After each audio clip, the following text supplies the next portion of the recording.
Oke, bismillahirrahmanirrahim. Assalamualaikum warahmatullahi wabarakatuh. Hari ini kita masuk ke kegiatan pembelajaran 2, yaitu penerapan induksi matematika. Tujuan pembelajaran hari ini, setelah kegiatan pembelajaran 2, kita diharapkan mampu menggunakan induksi matematika dalam membuktikan pernyataan matematis berupa rumus jumlah, barisan, dan deret, keterbagian, dan ketidaksamaan. Pada materi pertemuan kedua kali ini atau pembelajaran kedua kali ini, kita difokuskan pada barisan dan deret, keterbangunan, dan pertidaksamaan atau ketidaksamaan. Pertemuan pertama kemarin kita sudah membahas mengenai deskripsi konsep serta pengertian, pembuktian, dan cara menyelesaikan step by step untuk induksi matematika. Nah, uraian materi kedua yaitu pada penerapan prinsip induksi dapat digunakan juga dalam membuktikan rumus, jumlah barisan, dan deret, ketidaksamaan, dan keterbagian. Pertama, penerapan induksi matematika pada rumus jumlah barisan dan deret. Sebelum melakukan pembuktian jumlah barisan atau deret, ada beberapa hal yang perlu kita pahami terkait deret bilangan. Yang pertama, jika Pn itu sama dengan U1 ditambah U2 ditambah U3 tambah titik-titik ditambah UN sama dengan SN. Maka P1-nya U1 sama dengan S1. Ini yang perlu kita perhatikan. PK dari U1 tambah U2 ditambah U3 ditambah titik-titik ditambah UK itu sama dengan SK. Karena di sini PK, maka semua yang berhuruf N tadi kita ubah menjadi K. Lanjut, untuk PK tambah 1, maka semua huruf K kita ubah menjadi K tambah 1. Untuk mempersingkat waktu, langsung saja masuk pada contoh soal pertama.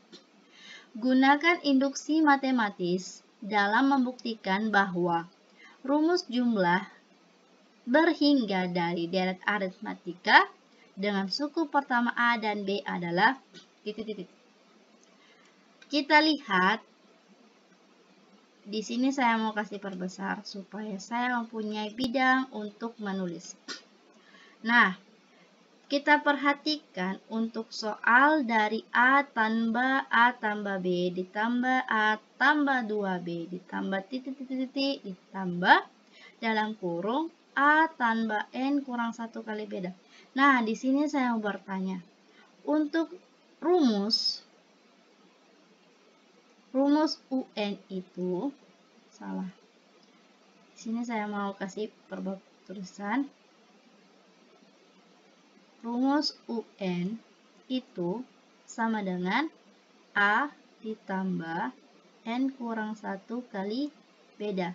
Dan untuk SN-nya seperdua N 2A ditambah N kurang 1 dikali beda.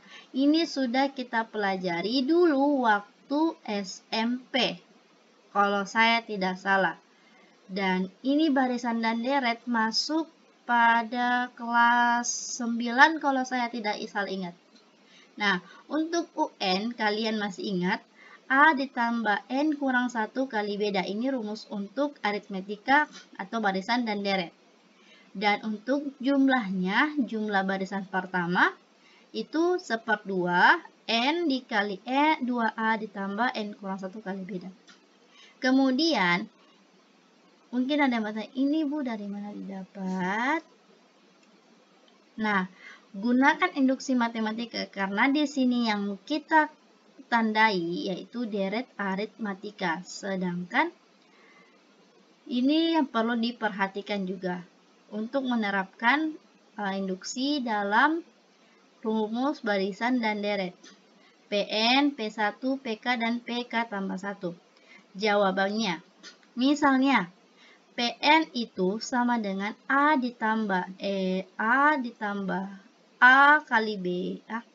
A tambah B tambah A tambah 2B ditambah titik A tambah N kurang 1 kali beda seper 2N dikali 2A ditambah N kurang 1 kali beda. Nah, step pertama itu adalah langkah dasar, yaitu kita menguji apakah semua bilangan ini atau pola ini jika kita mengganti N-nya sama dengan 1. Nah, kita buktikan. Untuk rumus seper 2N, kita ambil rumus ini. Maka seper 2 kita ganti N sama dengan 1. Kan?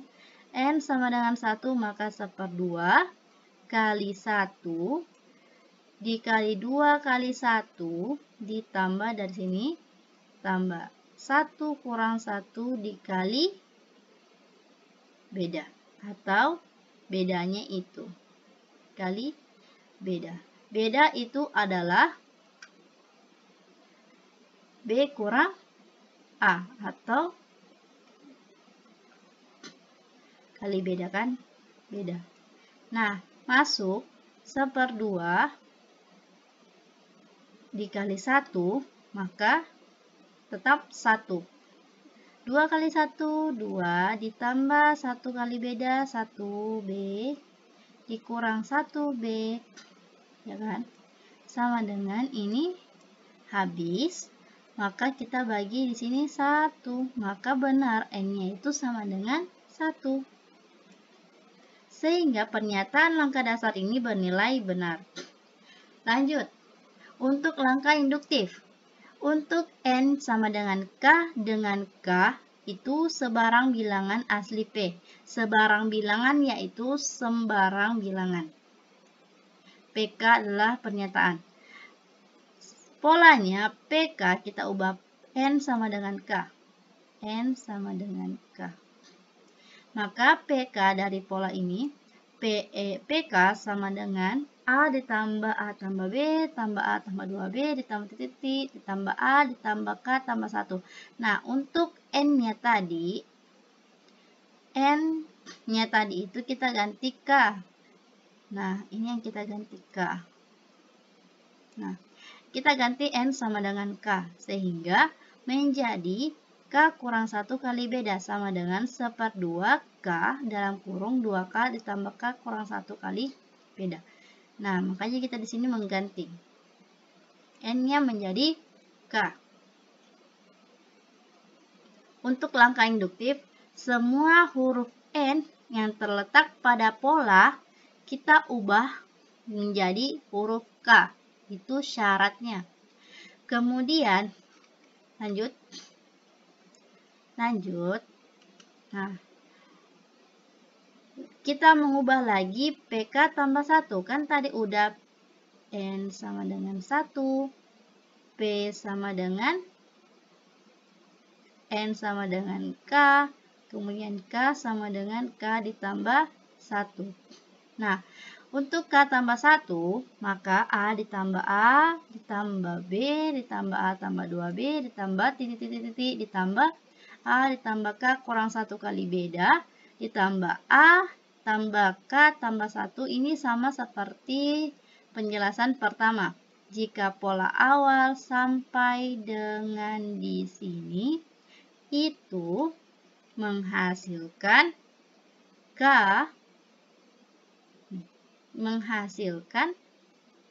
tambah seper 2 K tambah 1.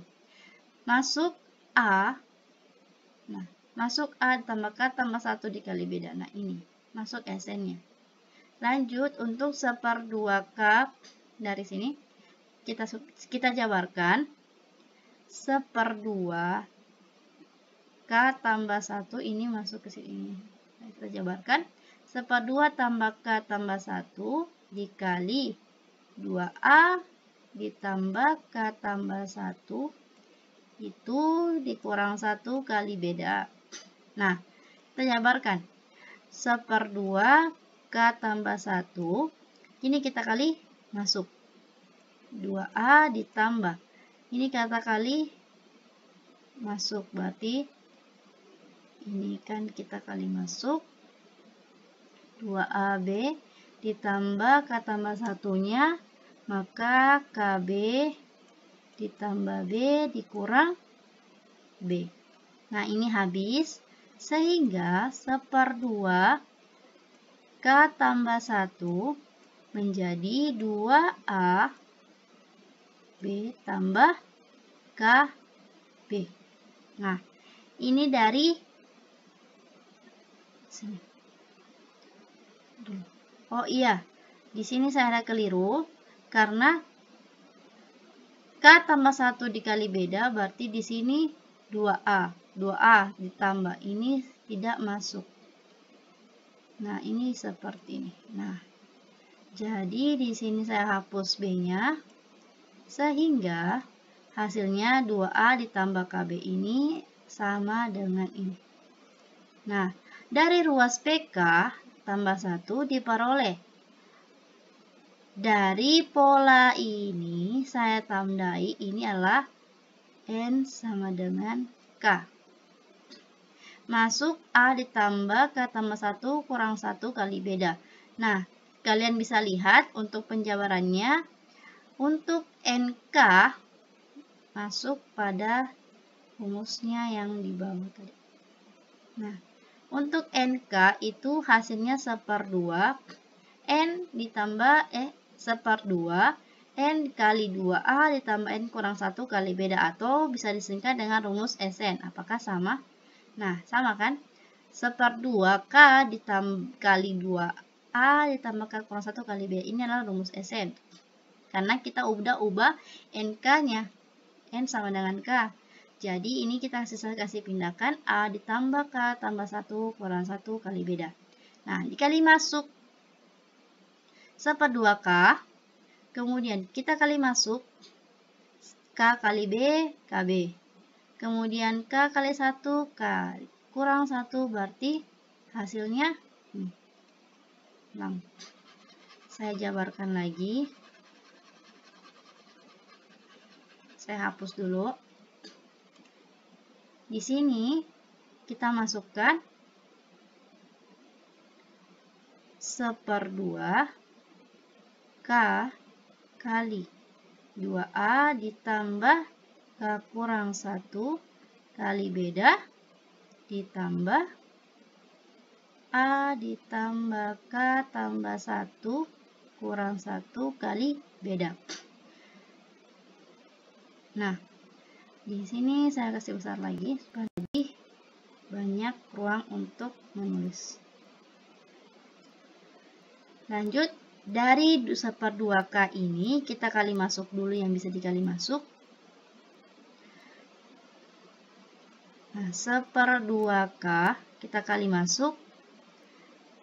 Ini yang di dalam, maka 2A ditambah KB dikurang B ditambah A ditambah, ini kita kali masuk, K kali B, ini K kali B berarti KB ditambah B dikurang B. Nah, sehingga ini kita habiskan, lalu masuk 1/2 K 2A ditambah BK dikurang B itu sama dengan, nah, hasilnya A tambah BK. Sehingga, nah,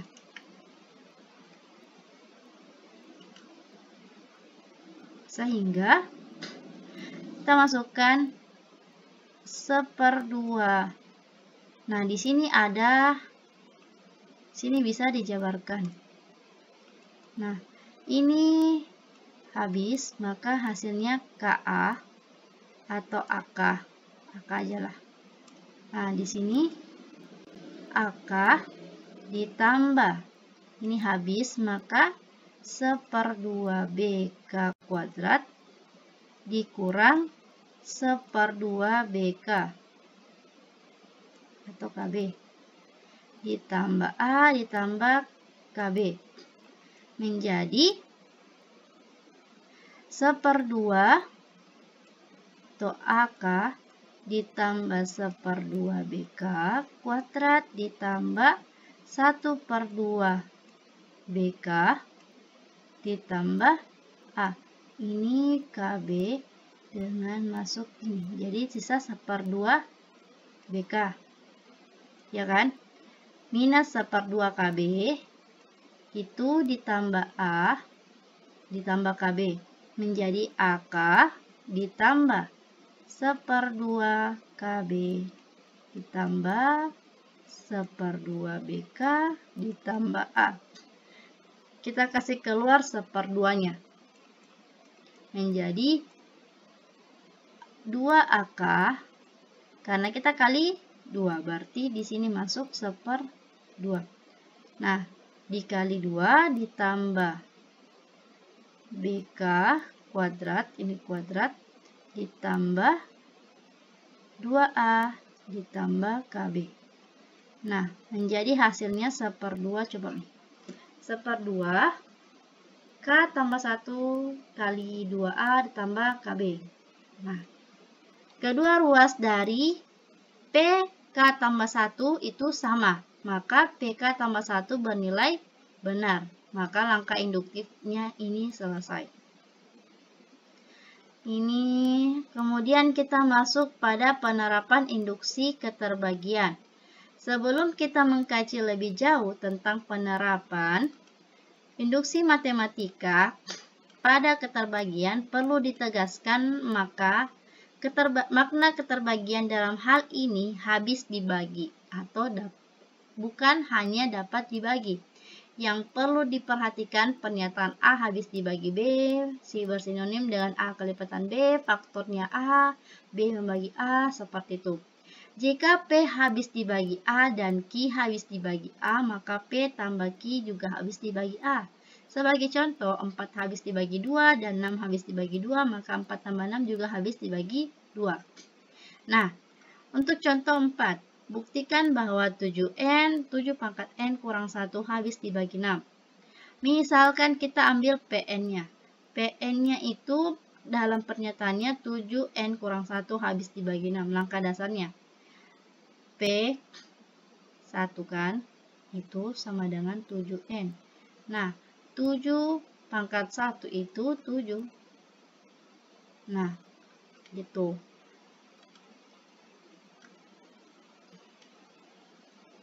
Nah, oke. 7N kurang 1. 7N kurang 1. Kita ubah N-nya menjadi 1. Maka 7 kali pangkat 1 kurang 1, maka 7 kurang 1. Hasilnya 6. Ini pernyataannya benar. Langkah induktifnya, sebagai hipotesis induktif, kita asumsikan bahwa PK itu bernilai benar. Yaitu dengan mengasumsikan bahwa 7K kurang 1 habis dibagi 6 untuk sebarang bilangan asli K. Sehingga PK dapat dinyatakan sebagai 7K kurang 1 sama dengan 6C. Untuk sebarang bilangan asli C. Selanjutnya dengan asumsi bahwa PK itu benar, maka PK tambah 1 juga menyatakan bahwa 7K tambah 1. Nah, ini langkah induktifnya. Jika PK-nya benar, maka PK tambah 1-nya juga benar. Di mana habis juga dibagi 6. Gitu. Ini asumsi dasarnya. Lanjut. Nah, kita perhatikan bahwa di sini kita perhatikan 7K tambah 1. 7K tambah 1 sama dengan 7K kali 7 kurang 1. Kenapa bisa di sini saya kasih seperti ini? Karena dalam pangkat A pangkat 1 dikali A pangkat 2, maka A pangkat 1 ditambah 2, maka A pangkat 3. Sehingga untuk 7K tambah 1. Nah, ini kan 7K tambah 1. Kita keluarkan 7 pangkat 1 dikali 7 pangkat K. Sehingga 7 pangkat 1 itu hasilnya 7. 7 pangkat K itu ke sini. Maka seperti itu. 7K gitu. Nah, kurang 1 menjadi 7K. Kemudian 6 tambah 1. Ini 7 bisa ambil juga 6 tambah 1. 6 tambah 1 kan 7. Kurang 1. Hasilnya 6 dikali 7K dikali ditambah 7K kurang 1. Maka ini adalah PK 7K kurang 1. Sehingga 6 kali 7K itu 6 dikali, misalnya ini kita adalah 6C. 6, konstanta 6. Maka 7K itu 6C, sehingga 6 dikali 7, 6 tambah C. Ini hasilnya. Kita keluarkan 6-nya, maka 7K tambah C. Seperti itu. Maka jelas banget bahwa 6 kali 7K tambah C merupakan kelipatan 6. Jadi PK itu benar. Nah, ini untuk asumsi dasar keterbagian. Kalau masuk pada mana ya? Kayaknya udah habis deh. Keterbagian udah. Nah, untuk kan udah, jadi ini adalah penjelasan singkat dari saya. Untuk lebih dan kurangnya mohon dimaafkan. Jika ada salah dan kata, mohon dimaafkan. Kelebihan berasal dari Allah dan kelemahan itu berasal dari saya sendiri, kesalahan dari saya sendiri. Jadi billahi fi sabilillah, fastabiqul khairat. Assalamualaikum warahmatullahi wabarakatuh.